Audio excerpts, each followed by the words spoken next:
or the non-arrested heart. So operating surgery on a moving target or on an easy target. And there are a lot of trials, and we want to make a meta-analysis. And we have time to event data, so we know when the events occur. And the events are death or a stroke or an MI, myocardial infarction. And now, what we try is, we try it in several ways, but we come to a lot of trials with one of the two treatment groups with no events. So everybody's healthy, everybody's living, and we have no events, so we have only time. And then we lose information, because when we pile these data up, we lose information. Statistically, it's not possible to do something like calculate a variance for no events in the trial. So we lose information, and so we may end up with biased trials with events. So this is actually the aim. So the variability among the trials is hindering our estimate. So we think we get a biased estimate since we have no variance calculation for several trials. Okay, so if I understand you correctly, you want to do a meta-analysis. You have time to events data, and your endpoint, you have 3 endpoints: death, stroke, and MI. And what is your determinant? Well, it's the surgery with or without heart-lung machine. So that's the arrested heart or the non-arrested. So the beating heart surgery versus the arrested heart surgery. So you want to compare these two groups, these two kinds of surgery, and eventually you would like to say, well, this kind of surgery is the best. Yeah. Which one wins? Which one wins, yeah. And then we have 10 trials. We have the data, they're published, and we have all the data available of the trials. And then we see that a lot of trials have no events in either group or both groups. So what we also did, since we saw this, there were no events on strokes for certain trials, so we pooled all the outcomes for all trials. So we said it's a combined endpoint. But then still we end up with trials with no endpoint. So that's stroke or MI, whichever comes first.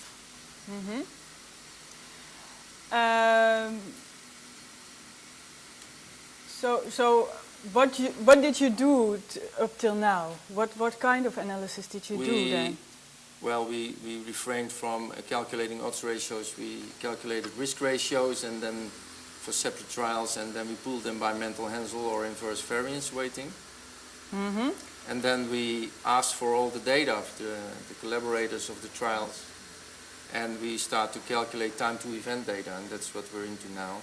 So you did a survival analysis? Yeah, we're doing survival analysis. Yeah. Time to event data. And you use SPSS for that? It's just for me to have some background on what you already did. And we used SPSS and SAS.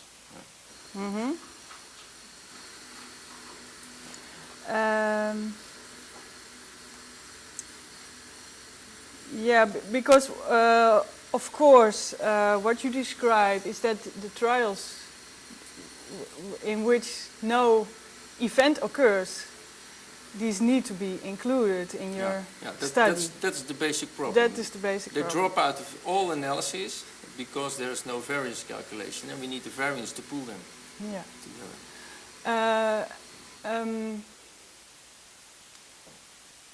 Because I would say, well, the trials in which no event occurs, in that trial, how can we incorporate this information because it adds up? Yeah. Well, actually, maybe it's good to tell about my expertise as a consultant and my expertise in research. I'm mainly doing longitudinal research. So of course this is also actually you were looking at the time to event. But I don't have much expertise in survival analysis. Okay. Because when you describe this problem, actually I don't understand why you cannot include those studies in which no event occurs So so Yeah, okay, okay. I'm sorry about it, I'll but try to explain. yeah, Um, you don't have. we have a hazard ratio. We Yeah. have two hazards, so Yeah. it's time to event, and then we have a hazard ratio. If you have And- no event in either of the groups or in one group, you can't calculate the variance of the hazard ratio. And you need the hazard You and the need to- variance, so you yeah. need a standard estimate. Yeah. That's what we worked out this far. We need a standard estimate. So Mm-hmm. if you could help us with a way of approximating a standard estimate for the risk ratio for the trials with no events, then we're fine. Then Yeah. we can do the analysis. Yeah. Then we can start pooling. Yeah. To tell you the truth, no. At this moment, I cannot help you with that. I'm sorry for that. What Like I any can colleague? do, what I can do is I can ask a colleague who has more experience in this survival analysis about how to deal with this problem. Sorry for this moment. I think Okay. it's better to finish the consult here because then I can ask my colleague and look in the literature, and then we can make a new appointment. Can I go directly to your colleague, or how much time does it Yeah, take? we work Because we here wanna with the proceed team with with the different consultants, Yeah. and each. So of course, by advance, I didn't know what your problem was. So, but my colleague, yeah, is also working as a consultant. So probably it's better to make an appointment with him. Okay. Yeah. Thanks. Sorry for that. Yeah. Thanks. Okay. Thanks.